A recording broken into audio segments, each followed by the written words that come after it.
Home Secretary Javid has said the UK would remain one of the safest countries in the world in the event of a no-deal Brexit. But he told the BBC's Andrew Marsh show that there would be a change in capability in terms of access to certain security databases. He also said a general election was the last thing this country needs. His comments on security come after the Met's counter-terrorism chief said no deal would be very bad for policing. The UK is due to leave the EU at 2300 hours GMT on Friday, 29 March, when the 2-year time limit on withdrawal negotiations enforced by the Article 50 process expires.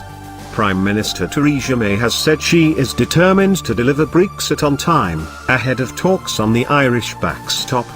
The backstop forms part of the withdrawal agreement negotiated by the UK and EU and is aimed at keeping the border between Northern Ireland and the Irish Republic open after Brexit.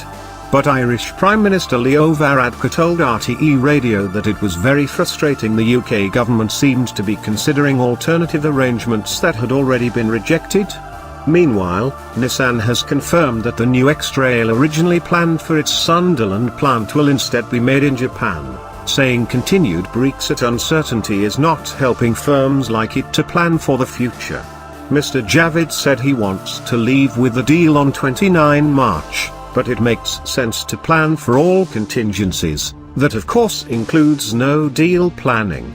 It is true if we have a no-deal situation there will be certain capabilities that we rely on for security with the EU, such as databases, arrest warrants.